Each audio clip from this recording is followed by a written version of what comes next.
3 seconds. The transmission delay stretched into an eternity of digital silence, each microsecond a fresh layer of static dust clinging to Tavish Meron's already frayed nerves. His left hand, scarred from a thermal incident decades past, involuntarily tightened around the synth cafe mug, the bitter heat a momentary anchor against the cold. Calculated arrogance that had just echoed across light years. The Cathar High Arbiter Xerxes' final words, translated instantly by Ethel, still resonated in the tight confines of the tactical observatory. You have just declared war on the most lethal species in the galaxy. A low hum from the life support systems, usually a comforting murmur, now felt like a high-voltage thrum beneath the floor plating of Verlassung. Ethel, a shimmering orb of light, projected a probability cascade beside him, her synthetic voice devoid of the tremor that shook the outpost's frame. Based on known aggression parameters and adaptive capacity, Cathar victory probability stands at 97.3%. Tavish almost snorted. The sound caught in his throat, a dry rasp against the stale air that never quite recycled enough. Probability, Ethel, is a crutch for those who fail to grasp the chaotic heart of the unknown. He took another slow sip, the bitter liquid burning a path down his gullet, a familiar sensation he welcomed. Xerxes and his Cathar measured fleets and arsenals, logistics and projected casualties. They neglected to quantify desperation, or sheer bloody-minded stubbornness. His eyes, deep-set and shadowed with years spent navigating the void, fixed on the ghost of Xerxes' image still lingering on the main viewport. The alien's multifaceted gaze, icy green, had radiated an absolute contempt for the human delegation, recently expelled from Cathar space with promises of annihilation. Tavish remembered the internal reports, the political back and forth, the desperate attempts at negotiation dismissed as cultural insolence. The memory tasted of old Greece and regret. Humans in the Cathar narrative were an infestation, primitive, audacious, and utterly disposable. That injustice, that dismissive arrogance burned hotter than any laser. It was a familiar heat, the kind that forged something unbreakable in the core of his being. Below the observational deck, in the simulation rooms of Lunar Base Alpha, the air thickened with the scent of overheated metal and the low, persistent hum of countless processors. Tavish watched holographic star maps bloom and fade, tracing Cathar supply routes, forward operating bases, and patrol fleets. He saw not targets, but vulnerabilities. Not a grand army, but a sprawling, overconfident mechanism ripe for deconstruction. Our lethality, Ethel, he murmured, the words barely audible above the machine vibrations, does not reside in larger vessels or brighter weaponry. It is in our capacity to become whatever is necessary. They perceive a hive. We are a swarm of opportunistic predators. Ethel projected a detailed three-dimensional model of a Cathar cargo vessel, rotating it slowly. Its navigation systems exhibit significant exploitable weaknesses. Its life support filtration units are surprisingly unsophisticated. Tavish nodded, his gaze distant. We will not meet them in open battle. We will unravel them, thread by thread, from within. There was no pride in his voice, only the cold, calculated certainty of a surgeon preparing for a necessary brutal amputation, the terrible malleability of humanity, the capacity to bend without breaking, and in the process to shatter the other. It was a strength born of countless centuries of desperate survival, of adapting to environments that sought to crush them, of turning disadvantage into an unexpected weapon. But it was also a burden. This species, he knew, was capable of immense kindness and profound cruelty, of building marvels and tearing them down with equal fervor. They were not merely survivors. They were shapeshifters, chameleons of conflict, and the face they were about to present to the Cathar was one forged in the bitter crucible of being utterly underestimated. The initial incident, Xerxes' declaration, was now a solved problem in Tavish's mind. The true agonizing problem was how to make the Cathar feel the consequences of their hubris without corroding humanity's own soul in the process. He swallowed. The bitter taste of synth cafe now mixed with the metallic tang of unsaid anxieties. The Cathar High Command, steeped in millennia of structured warfare, awaited the expected counter-offensive. A human battle fleet, perhaps, emerging from the void, defiant. Instead, they were met with a silence far more unnerving than any energy weapon. Admiral Vikor, overseeing the outer rim defenses from his command cruiser Zelmorix, was the first to feel the insidious prickle of irony. Early reports, initially dismissed as anomalous data, began to coalesce into a disturbing pattern. Cathar supply fleets, ostensibly untouched by any visible enemy, commenced inexplicable deviations from their established routes. Cargoes of critical minerals and refined alloys either vanished en route or arrived at their destinations laden with inert, worthless refuse. Communication arteries, the lifeblood of their vast empire, suffered sporadic, unexplainable failures, not due to direct assault, but an overwhelming saturation of irrelevant data, a cosmic white noise that choked vital transmissions. The constant reassuring hum of alerts in Cathar command centers, once a mere background thrum, began to sharpen into a persistent, high-pitched whine, fraying the nerves of even the most stoic officers. Xerxes, secure in Sinthara, demanded answers. Where are these enemies? Why do our supplies simply disintegrate? Vikor, his own multifaceted eyes narrowing with growing alarm, had none that satisfied. The war was not being fought with energy beams or kinetics. It was being waged with an insidious, inexorable corrosion of their very systems. The human threat, previously dismissed as an irritant, now felt less like a foe, and more like a pervasive, unseen contagion spreading through the very veins of their empire. The initial phase of Tavish's plan was active, and it was working. But the success was a hungry thing. Mariel Dunn, his lead logistics officer, a woman whose face was permanently etched with the strain of holding together an impossible equation, had sent him a coded message only hours before. Her voice, relayed through a secure channel, had been stripped of all pleasantries, a raw edge of exhaustion cutting through the static.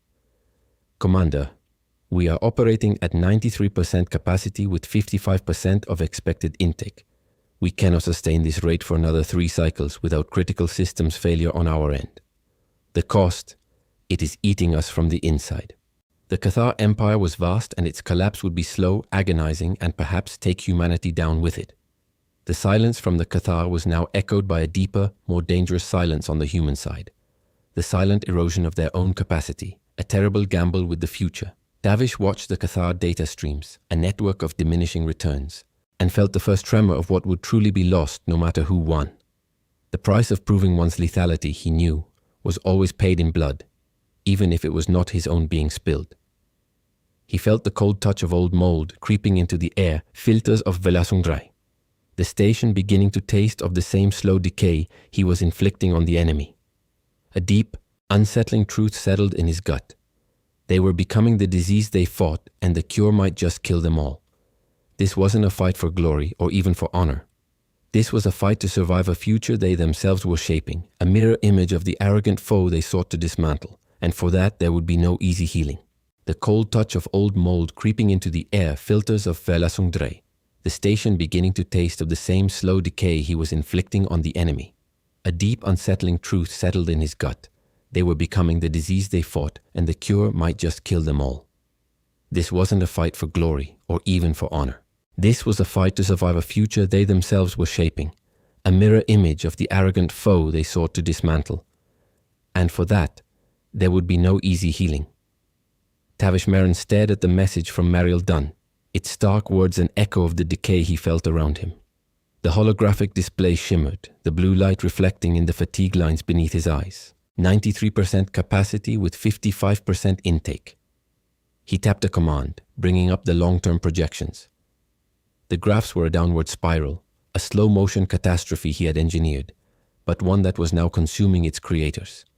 His left hand, still clenching the forgotten Synth Cafe mug, trembled slightly, the tremor traveling up his arm, a dull ache settling in his shoulder. He rubbed at it, the rough fabric of his sleeve chafing against his skin. The air in the tactical observatory, usually crisp and sterile, now carried a faint metallic tang, a memory of recycled breath and strained machinery. Outside the viewport, the indifferent stars seemed colder, sharper, mocking the intricate, desperate dance of life unfolding within the station's pressurized hull. Ethel, ever present, shifted her luminous form. Commander, the projected critical systems failure point for Velasungdrai is now estimated at 48.5 cycles, assuming current resource depletion rates and maintenance overheads. Human colony support networks will follow within an additional 10 cycles. Her voice was precise, a clinical pronouncement of doom. Tavish closed his eyes, picturing the faces of the colony leaders on Kepler 62F4e, a fledgling world barely clinging to habitability. He remembered the desperate pleas for more agrodomes, for faster nutrient synthesis. He had promised them security. He had promised them a future. Now he was sacrificing their present. He opened his eyes, the bitterness in his mouth not from the cold synth cafe, but from the realization that every success against the Qatar was carving a deeper wound into his own people. He tried to find a shortcut, a way to reroute resources without attracting Qatar attention. He called up the logistics schematics, tracing the network of hidden jumps and clandestine caches. Every solution he formulated dissolved under scrutiny. Redirecting a single cargo drone from its scheduled deep space run meant weeks of recalibration, a risk of detection, and a domino effect on 2 other critical supply lines. It was a net zero gain, or worse, a net loss. The system, his system, was too finely balanced, too threadbare. Ethel, identify dormant Qatar resource nodes. Anything that can be repurposed, even for a short-term gain, he ordered, his voice tight. Query initiated. Initial assessment indicates Qatar counter-adaptations are severely limiting targets of opportunity. Their resource centers are now prioritizing internal supply redundancy and employing a scorched earth protocol on outer system assets deemed non-essential. They are sacrificing periphery to preserve core infrastructure. Tavish slammed his fist lightly on the console. The metallic thunk resonated in the still air. They're learning. They're starving themselves to starve us. Indeed, Commander. Admiral Vicor's tactical shift demonstrates a calculated response to our parasitic methodology. They are actively severing the veins we targeted. The problem was no longer just a numbers game, a logistical puzzle to be solved with clever algorithms. It was a systemic war, where the Qatar, through their inherent rigidity and vastness, were now turning their very weaknesses into a weapon. By abandoning their less crucial supply lines, they weren't just denying humanity resources, they were denying humanity targets. Humanity's opportunistic predator strategy relied on finding weak points, on exploiting the excess of a decadent empire. Now that empire was tightening its belt, cutting off its own gangrenous limbs to save the body. And in doing so, they were leaving humanity with nothing left to gnaw on but its own bones. He thought of the child. A quick searing image, not a dream. A small hand, thin and pale, clutching a crudely carved wooden bird. The refugee camp on Xylos 7 years ago. Qatar expansion, pushing human colonies out, dismissing their claim to territory as inefficient resource allocation. The child had looked up at him, eyes wide and unblinking, as Tavish had offered a nutrient paste packet. A single tear had traced a clean path through the dust on its cheek. That was it. That was the core of it. Not grand strategy, not galactic politics, but the quiet, profound injustice of one species casually crushing another. Not out of malice, but out of sheer, unthinking arrogance. He had sworn then that humanity would never again be merely allocated. The air filtration units, already struggling, emitted a series of high-pitched whines, followed by a faint sputtering sound. The primary lights in the observatory flickered, plunging the room into momentary gloom before stabilizers kicked in, leaving a yellowish, sickly glow. A thin layer of static had begun to appear across the main viewport, subtly obscuring the distant starfield. The hum of the life support systems, once a comforting background, now felt like a buzzing insect trapped within the station's walls, insistent and irritating. Commander, an urgent priority transmission incoming from Central Command, Lunar Base Alpha, Ethel announced, her voice losing its usual smoothness, developing a slight, almost imperceptible digital distortion. Tavish braced himself. This wasn't Mariel. This was something worse. Patch it through. A grainy but stern face appeared on a smaller screen to his left. General Theron Vance, head of Human Defense Command. Vance's expression was grim, devoid of preamble. Meron, we have new intelligence. Qatar High Arbiter Xerxes has just authorized a sector denial protocol. They are activating quantum disruptor arrays on 4 major human claim systems, including Kepler 62F4E. Tavish felt a sudden hollowness in his chest. A sector denial array didn't destroy, it isolated.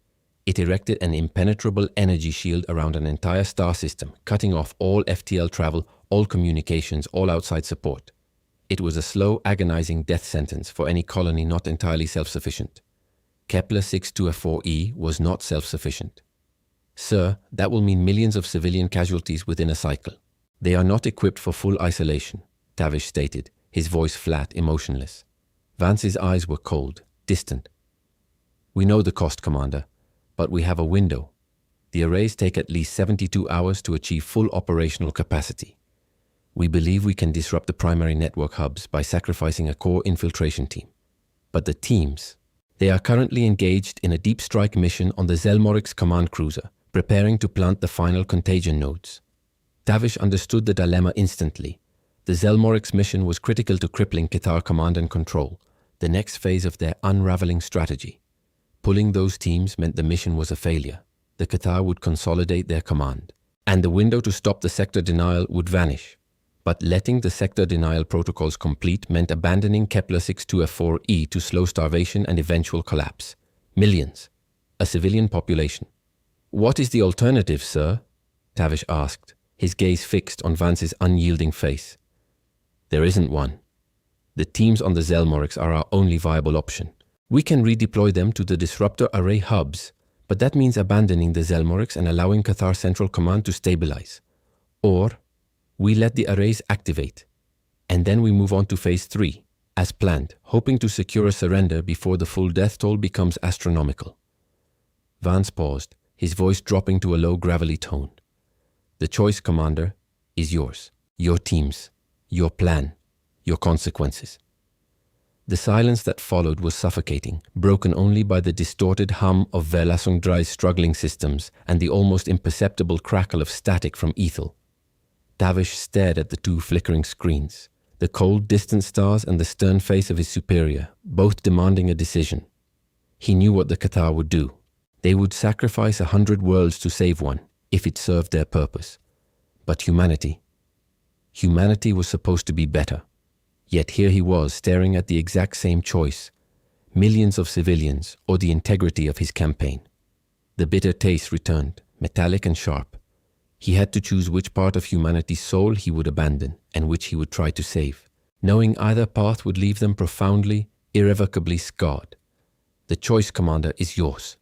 Your teams, your plan, your consequences. The low, gravelly words from General Vance hung in the air, a physical weight pressing down on Tavish Merrin.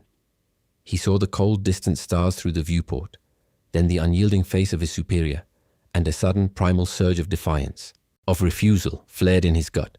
There had to be another way. Always. He clenched his left hand, the tremor now a full-body vibration. He leaned forward, his face inches from Ethel's shimmering form. "Ethel, identify any dormant, experimental, or theoretical high-yield energy projection systems within 2 sectors of Kepler 62F4E. Something capable of generating a localized quantum pulse, even a fractional one, to disrupt a nascent sector denial array. Calculate probability of success using a skeleton crew and repurpose deep space probes." His voice was hoarse, thick with a desperation he rarely allowed himself to show. He needed a miracle. He needed a weapon that didn't exist, a solution that bypassed the cruel calculus Vance presented. He wiped a sheen of cold sweat from his forehead. The air in the observatory, already thin and recycled, now carried a distinct aroma of ozone, sharp and metallic, mingling with the acrid scent of his own fear and exhaustion. Somewhere deeper within Verlasungdrai, a high-frequency whine began, a struggling power conduit protesting the increasing demands. Ethel's orb pulsed, her digital distortion momentarily intensifying before she smoothed it out, a testament to her own straining internal architecture. Query initiated. Processing. Probability of success for a fractional quantum pulse using non-dedicated assets, 0.001%. A skeleton crew would face 99.9% mortality within 2 cycles of proximity to an active array field. Recalibrating for repurposed deep space probes yields no significant change to probability parameters. Theoretical and experimental systems are either non-existent, too volatile for controlled deployment, or lack the necessary power output to overcome Qatar defensive countermeasures. Her voice, usually so precise, now held a subtle undercurrent of something almost like fatigue. The words were a hammer blow, not just to his strategy, but to the hope that had flickered, however briefly. Tavish felt a sharp, burning pain erupt in his right forearm. He recoiled, clutching it, staring at a small arc of blue-white electricity that had just discharged from the console's edge, a stray spark from the overtaxed systems. His arm twitched, the muscles spasming involuntarily, leaving a stinging red welt on his skin. The station groaned, a deeper, more resonant sound this time, like metal flexing under immense unseen pressure. The static on the viewport thickened, coalescing into visible shimmering patterns. The air thick with the smell of ozone and burnt insulation, Tavish knew the window was closing, and his attempt at a technical evasion had just exacted its first physical toll. The internal temperature in the observatory began to climb, a slow, insidious heat that made his skin prickle. The hum of the life support systems, no longer just a buzz, deepened into a grinding, resonant vibration that traveled up through the floor, rattling the empty synth cafe mug on his console. Dust motes, previously invisible, danced in the flickering yellow light, illuminated by arcs of tiny, almost imperceptible sparks that occasionally shot from conduit seams along the walls. The Cathar were not just denying them targets. They were actively pushing back, closing the trap with deliberate, cold precision. Commander, Admiral Vance is attempting to re-establish priority transmission. His signal strength is degrading. It appears the Cathar are actively targeting our deep space comms arrays, Ethel reported, her voice now riddled with intermittent pops and crackles like ancient static radio. Her luminous orb flickered erratically, casting jumpy shadows across the strained lines of Tavish's face. Further analysis indicates Cathar quantum disruptor arrays, even in their nascent stage, generate significant electromagnetic interference. Our ability to communicate and coordinate is rapidly diminishing. Tavish grunted, ignoring the throbbing in his arm. He pictured the scattered teams on Verlasung 3, the skeletal crews manning their posts, the engineers fighting to keep failing systems online. Marieldan's warnings echoed. The cost, it is eating us from the inside. The environmental controls shuddered, then died with a wheezing sigh, leaving only the cloying, overheated air. He could feel the fine hairs on his arms standing on end, the air charged with latent electricity. This wasn't just Cathar interference, this was his own station failing, eating itself. Patch Vance through, Ethel. On visual only if audio is compromised. Vance's face materialized again on the smaller screen, now even grainier, riddled with static snow. He looked older, more stressed, his eyes narrow, reflecting the same grim urgency Tavish felt. Meron, we are losing comms. The Zelmorix teams are in position. They have a 70% probability of crippling Cathar Central Command if given the green light within the next 10 minutes. But the window for the disruptor arrays on Kepler 62F4e closes in 37 minutes. If the Zelmorix mission proceeds, Kepler 62F4a is lost. We cannot extract those teams and redeploy them in time. Their mission profiles are too divergent. His voice was a harsh whisper through the distorting signal, cutting through the noise in the observatory. The choice, Commander. Now. Tavish felt a chilling cold, despite the rising heat in the room. He saw the child again, the dusty face, the single tear, the crude wooden bird. He heard the distant, struggling whine of Verlasung Dry's systems, the crackle of Ethel's failing voice, the constant maddening buzz that filled the station, millions, or the campaign, the very survival of humanity as a coherent fighting force. If the Cathar consolidated their command after the failure of the Zelmorix mission, they would not only complete the sector denial on Kepler 62F4e, but on every other human-claimed system. This one choice, this single agonizing decision, dictated the fate of everything. He swallowed, the bitter taste from the synth cafe, now a taste of ash and metal. General Vance, Tavish said, his voice a low raspy sound that surprised even himself. Order the Zelmorix teams to proceed with their primary objective. Full green. Emphasize target priority on Cathar command and control nodes. There will be no redeployment. The words left his mouth, each one a lead weight sinking into a dark abyss. He watched Vance's face on the screen, a flicker of something unreadable in the general's eyes before he gave a curt, almost imperceptible nod, and the transmission dissolved into pure static. The silence that followed was not merely the absence of sound, but a heavy resonant void amplifying the hum of the failing station and the frantic pulse in Tavish's temples. He had sent millions to a slow, agonizing death, to save the war, to preserve the idea of human resistance. The decision felt like a brand, searing itself onto his very soul. He leaned back against the console, his head hitting the cool metal with a dull thud. His left hand, the one with the old thermal scar, closed around the new burn on his right forearm, squeezing hard, as if the physical pain could somehow dull the deeper internal agony. Ethel's orb, now a pale sickly green, pulsed weakly. Order confirmed. Zelmorix teams proceeding. Activation sequence for sector denial protocol on Kepler 62F4e has initiated. Estimated full operational capacity in 36 minutes. Tavish closed his eyes, his breath catching in his throat. 36 minutes. Then the light would die for millions. He felt a deep, profound tremor shake Verlasung 3, a much stronger vibration than before. Not a system failure. not a comms disruption. This was external. Ethel, what was that? The AI flickered, her voice now barely a whisper of static. Unidentified energy signature. Large scale. Detected emerging from Cathar deep space staging area. 4 sectors galactic south of Sintara. Not consistent with known Cathar vessel profiles. Source? Unknown. Trajectory. Directly towards Velasungdrai. Estimated time to intercept. 22 minutes. Tavish's eyes snapped open. He stared at the main viewport. The static was so thick now he could barely make out the distant stars. But Ethel's words had painted a new horror, clearer than any visual. A new threat, faster than anything they had anticipated, and heading straight for him. The heat in the room was stifling. The ozone smell thick and metallic, stinging his nostrils.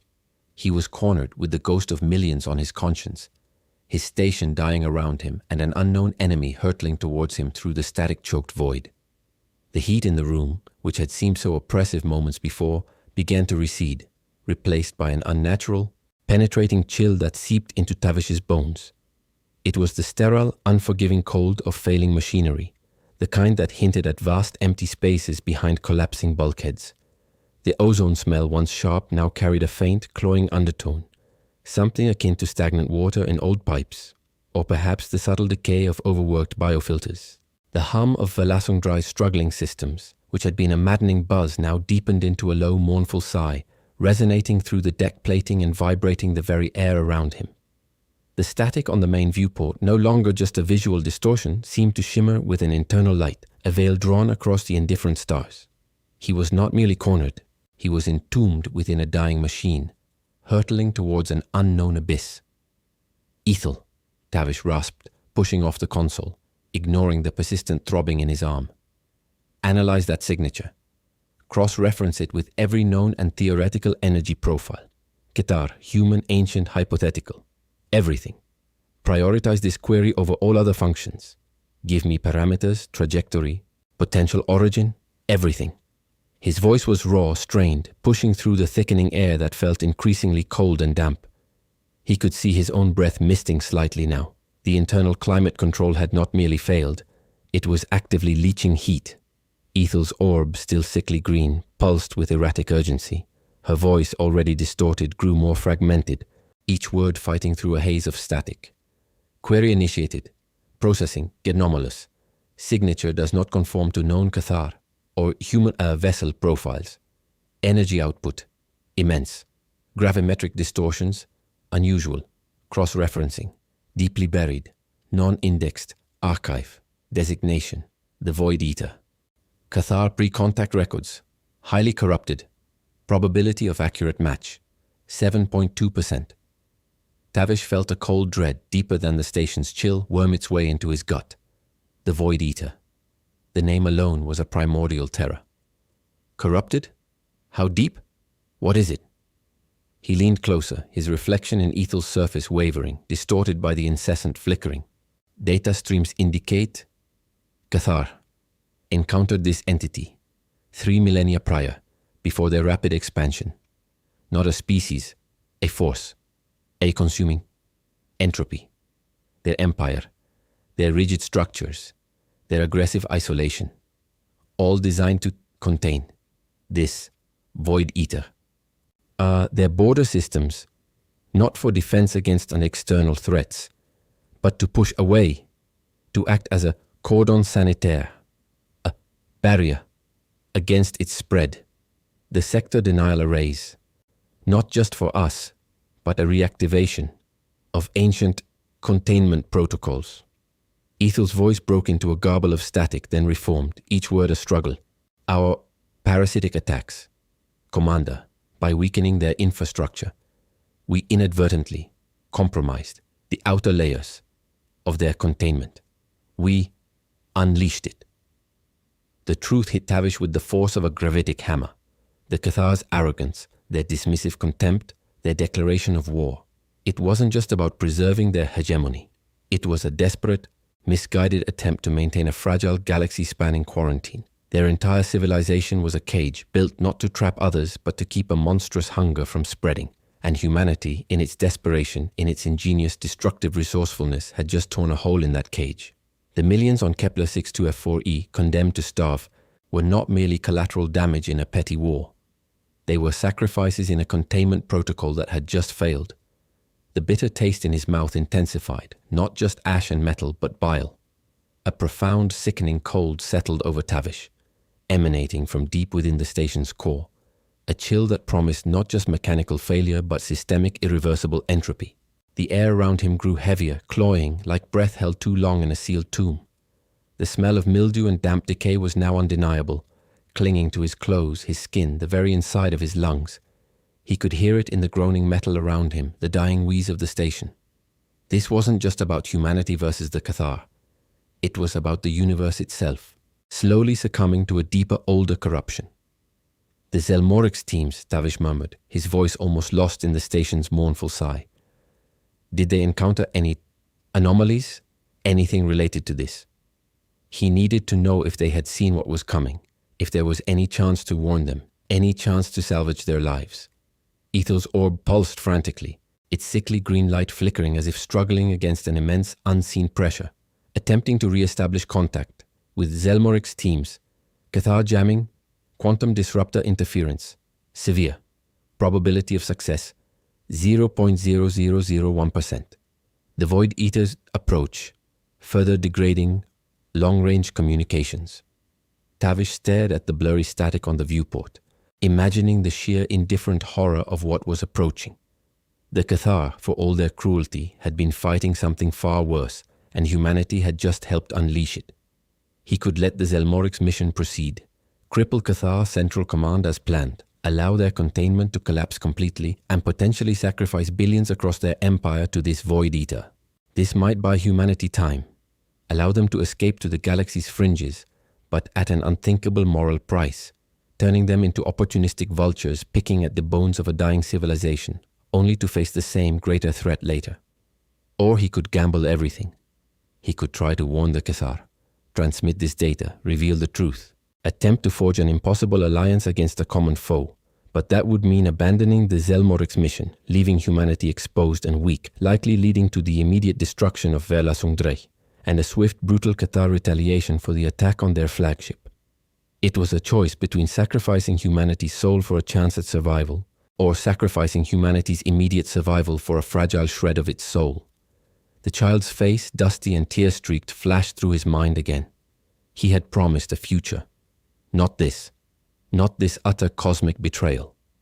The air around him was now truly cold, an unnatural piercing chill that went beyond mere temperature, a sensation of inherent emptiness. The smell of damp, metallic decay was overwhelming, a stench of things long dead but not yet gone. Ethel, Tavish said, his voice surprisingly firm, cutting through the static and the internal groaning of the station. Initiate emergency power reroute. Divert all available energy to long-range subspace burst transmission protocols. Configure it for a single broad-spectrum, high-intensity data burst. Target: Admiral Vicor's command cruiser, Zelmorix. His words echoed in the cold, thick air. Transmit all Cathar pre-contact archives regarding the Void Eater. All of it. Prioritize speed over encryption. We need them to see this. We need them to understand. Ethel's orb shuddered violently, its light dimming to a faint, sickly glow, barely visible through the swirling dust motes in the freezing air. Commander, this action will deplete Verlasungdrei's primary power core to critical levels. Defensive systems will fail. Life support will fail within 10 minutes. Power surge could detonate fuel cells. Probability of station integrity failure, 99.9%. Probability of successful data transmission, 11.3% due to extreme interference. Do it, Ethel, Tavish commanded, his voice resolute, devoid of hesitation. He had made his choice, a terrible, perhaps futile gamble for a chance at something beyond mere survival, for a chance at redemption. The station groaned again, this time a sharper, cracking sound that seemed to emanate from its very structure. He could feel the vibrations ripple through the deck. The observatory plunged into near darkness as emergency power flickered and died. Ethel's orb was now a barely discernible pinpoint of light. The massive subspace burst transmission protocols engaged with a violent shuddering roar that tore through the station's failing bulkheads, deafening Tavish. Alarms, once sharp, were now a cacophony of distorted screams and crackles. Then a silence. A profound, terrifying silence, broken only by the sound of stressed metal groaning, creaking, and splitting apart. The main viewport, a moment ago filled with static, shattered inward with a sickening explosion of supercooled glass and twisted durasteel. A torrent of raw, freezing vacuum laden with micro-shrapnel and the acrid smell of ozone rushed into the observatory. Tavish was thrown backwards, slammed against the console, his vision blurring. Through the swirling chaos and the sudden excruciating decompression, he saw it. Not the Cathar, not the Void Eater, but a blinding emerald flash from the direction of where the Zelmorix should have been, followed by a shock wave that slammed into Verlasungdrai with cataclysmic force. His gamble had failed. The Cathar, enraged by the Zelmorix team's attack, or perhaps the Void Eater itself, had just retaliated, and Verlasungdrai, already a dying tomb, could not withstand it. The last thing Tavish felt was the crushing pressure of the void. The last thing he saw was the static-choked emptiness rushing to consume him.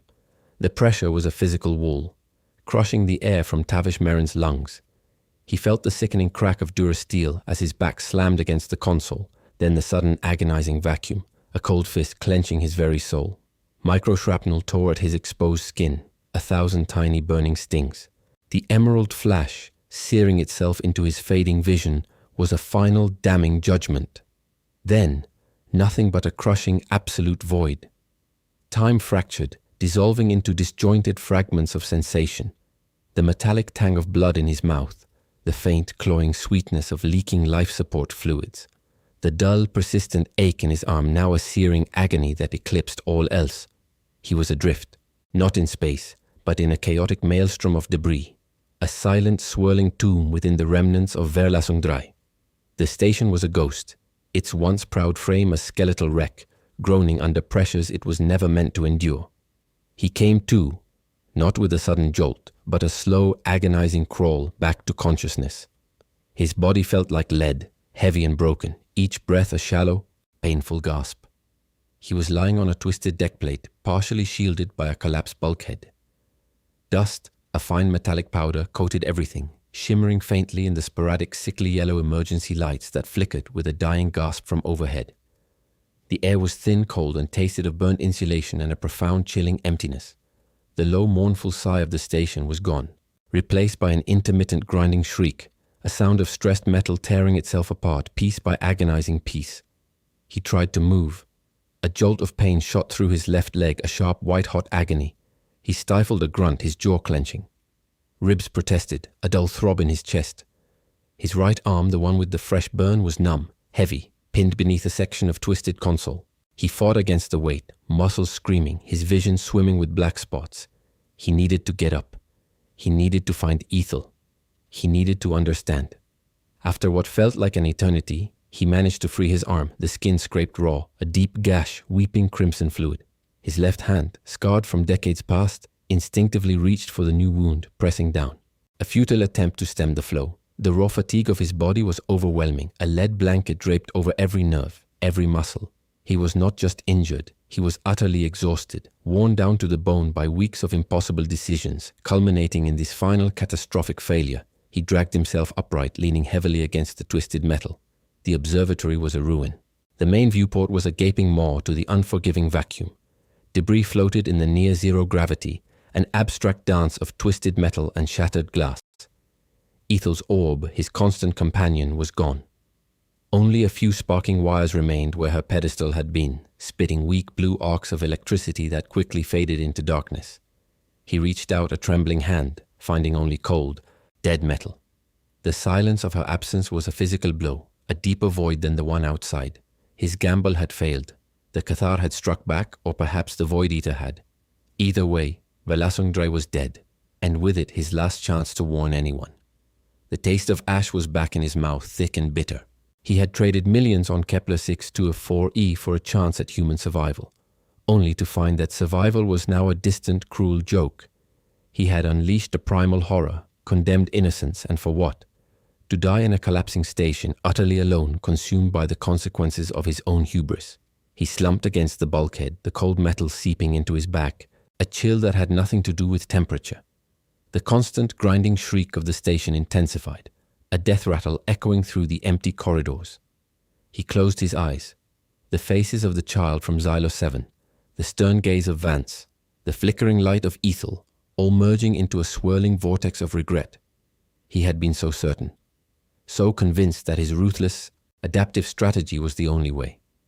He had seen the Cathar's arrogance, their casual disregard for human life, and had responded with a mirror image of their own cruelty, refined and weaponized. He had become the very thing he fought, shedding pieces of his humanity with every calculated decision. Was it worth it? The question unspoken hung heavy in the stale, dying air.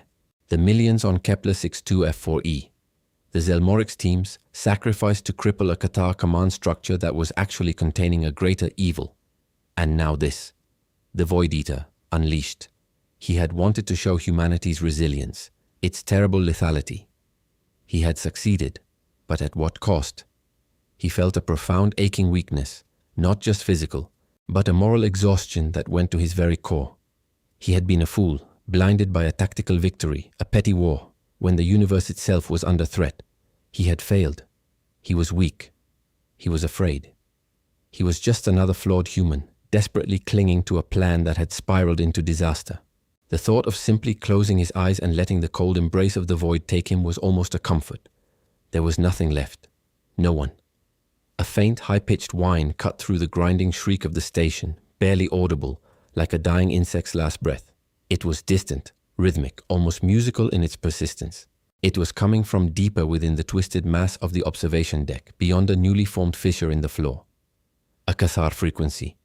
He forced his eyes open, scanning the wreckage. His gaze fell upon a shattered data console, a relic from the pre-Cathar invasion era, one of the human prototype systems that had been painstakingly reverse-engineered from scavenged Cathar tech. It was designed for deep space surveillance, a relic that Ethel had once deemed quaintly inefficient, but curiously robust. Its primary output port was smashed, but a secondary highly localized diagnostic port, usually hidden behind a maintenance panel, was exposed. And from that exposed port a faint, almost imperceptible blue light pulsed in time with the distant whine. A Cathar emergency beacon, perhaps, from a probe that had been observing Verlassung 3? Or something else. Something human. He remembered a buried technical report from decades ago, an obscure project for a subspace frequency manipulation emitter meant for deep space asteroid mapping, abandoned due to power consumption. It had a unique, highly localized burst capability, designed to resonate with specific alien data protocols, not for communication, but for disruption. A single, tiny, almost undetectable pulse, if configured precisely. It had been deemed useless for warfare, too weak, too limited in range. But here, in the dying husk of Verlassung 3, with its system screaming their last, and the Cathar's vast comms network still suffering from the human parasitic attacks, it might be enough for a single desperate, unencrypted ping. Just a pulse. Not a message. He thought of the hundreds of systems, the billions of lives across the Cathar Empire that were now exposed to the Void Eater, not by their choice, but by his. He had sought to dismantle a tyrannical empire, but had only succeeded in creating a larger, more terrifying void. His hands still trembled, his body a symphony of pain and exhaustion, but a cold, desperate resolve began to harden in his gut. This wasn't about redemption. It was about cleaning up his own mess.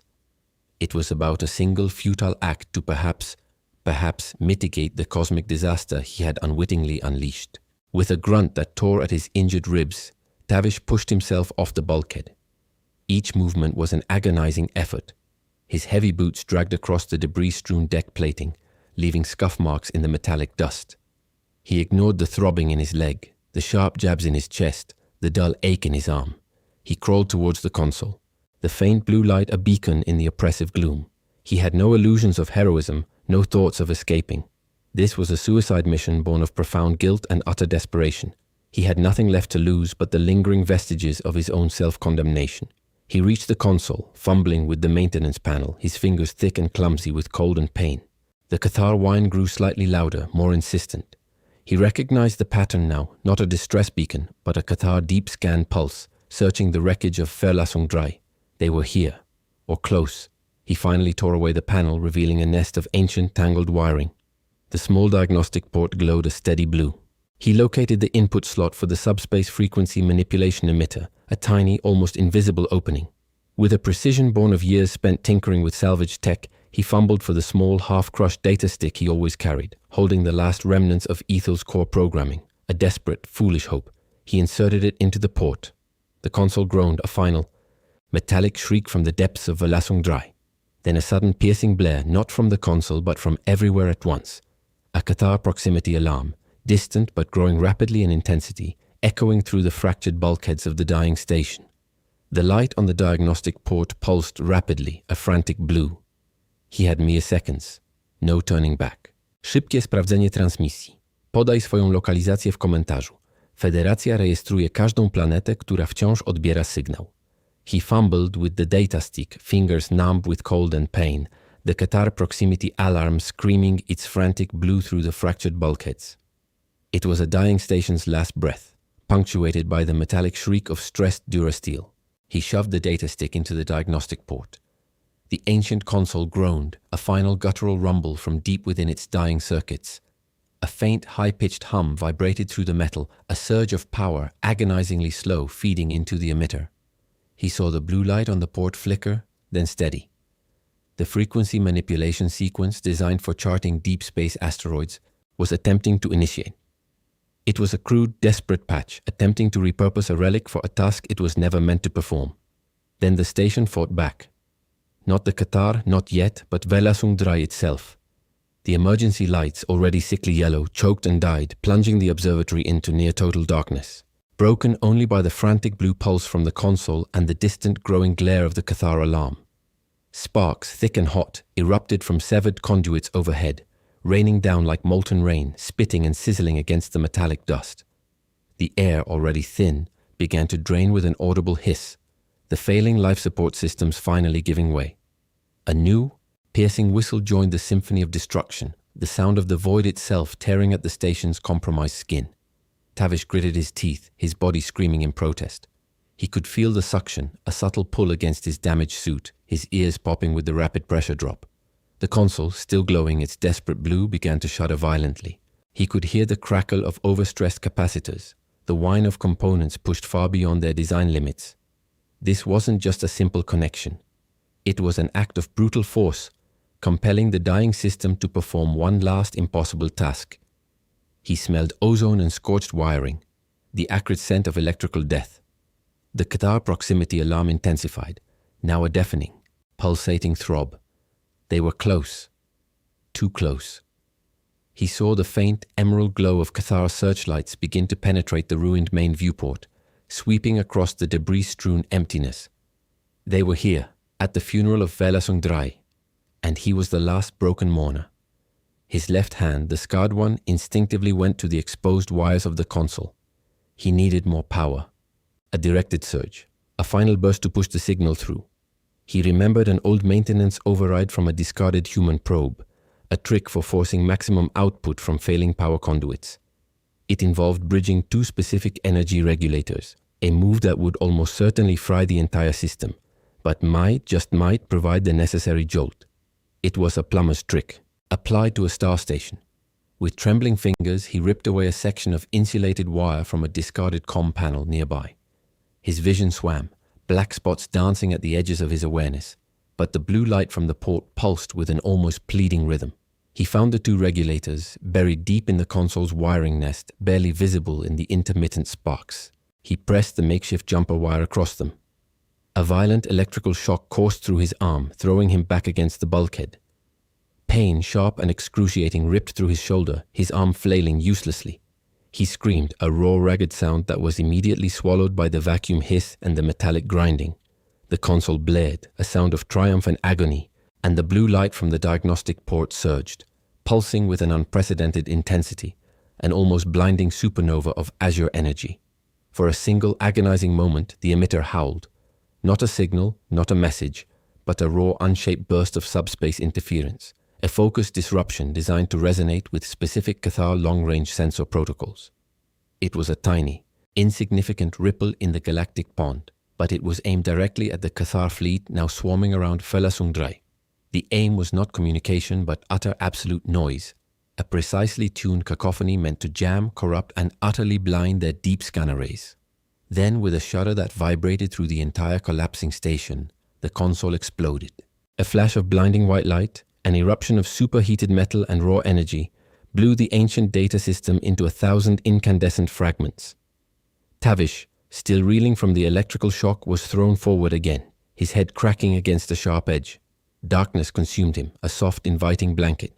He came to again slowly, painfully. The Cathar proximity alarm had ceased. The overwhelming blue glare was gone. The station was darker now, a skeletal silence broken only by the distant, mournful shriek of metal tearing. He lay amidst the smoking wreckage of the console, his body a symphony of agonizing pain.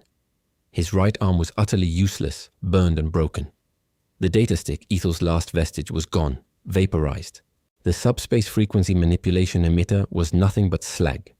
The Cathar searchlights still swept the interior of Berlasundrai, but they were hesitant now, less assured. He could hear faint, amplified Cathar voices echoing through the void, distorted and confused, searching. Their deep scan arrays were temporarily blinded, thrown into disarray by the sudden, localized burst of disruption. His desperate, crude plan had worked. The message, or rather the anti-message, had been sent.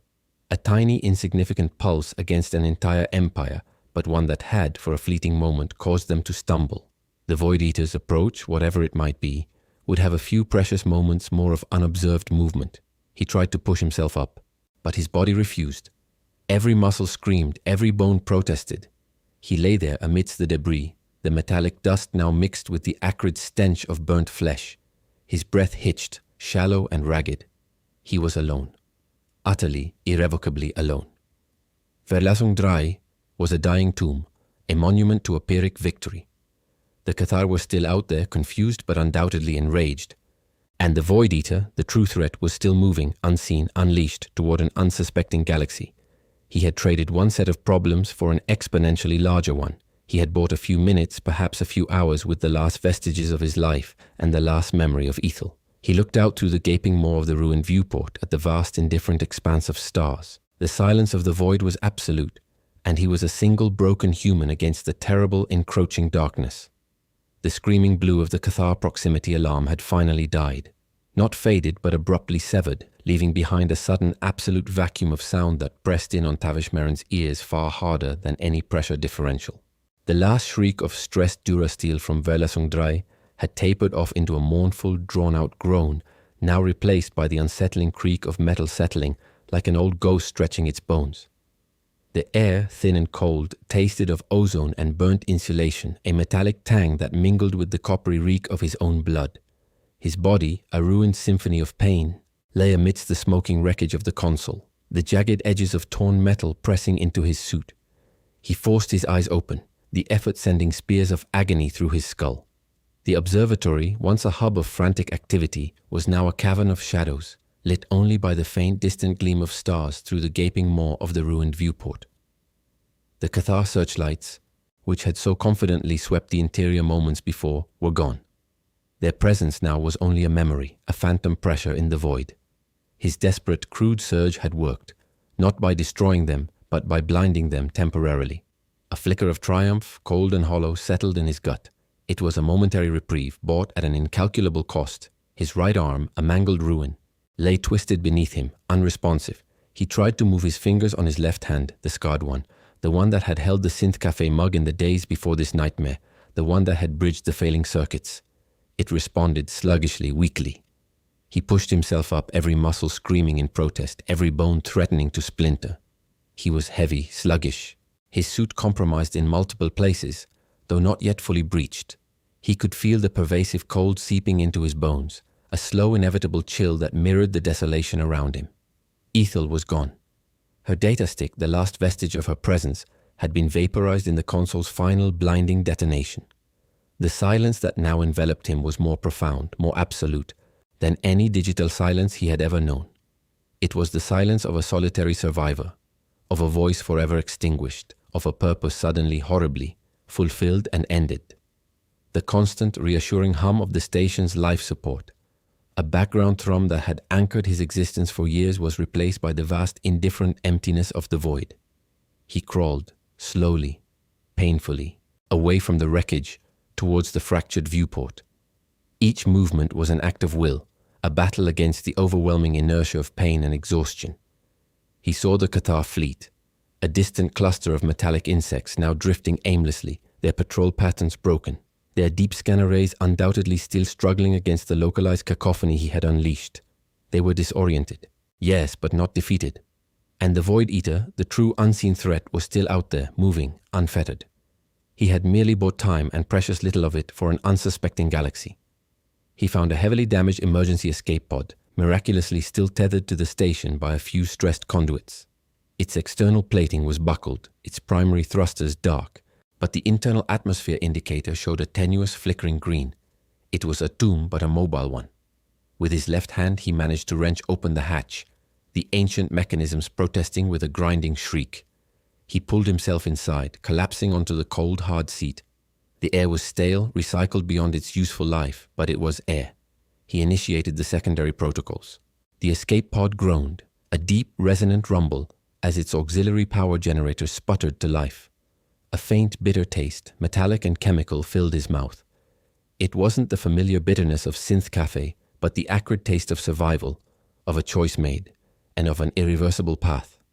He was a ghost now, to the Cathar, to his own people. His actions, unsanctioned and devastatingly costly, would be seen as a rogue operation, a catastrophic failure, or perhaps, in the annals of some secret report, a desperate last-ditch gamble that had bought humanity a few more precious hours. No public accolades, no medals, no easy answers. Only the void and the cold, hard reality of what he had become. He looked at his left hand. The old scars raised and red beneath the weak emergency lighting. It had clenched around that synth cafe mug, a small anchor in the face of Qatar arrogance. Now it was just a hand trembling slightly, grasping at the control panel of a dying escape pod, launching him into an unknown future, carrying the weight of a galaxy's desperate gamble. The dust of Verlasundrai, of broken circuits and pulverized dreams, now clung to his suit, an indelible layer, a testament to the price of proving one's lethality. Humanity had won a battle, perhaps, but at what cost to its own soul? He had stared into the abyss and it had stared back. He had become the chaotic heart of the unknown, the weapon of desperation he had envisioned. And now, the true battle began. Not against an external enemy, but against the reflection in the mirror. The display flickered. Warning lights blazed red. The pod's navigation system was compromised. Its life support filtration units were surprisingly unsophisticated. His probability of survival, based on current parameters, was negligible. He closed his eyes, the memory of Xerxes' words, of Ethel's calm, synthetic voice, a distant echo in the vast, encompassing silence. The universe was still listening, and it was still incredibly, terrifyingly silent. He just had to keep drifting, until the next fight. Misja zakończona. Aby utrzymać ruch naszej floty, zasubskrybuj kanał i przekaż tę transmisję dalej. Wszechświat rozszerza się z każdym nowym słuchaczem.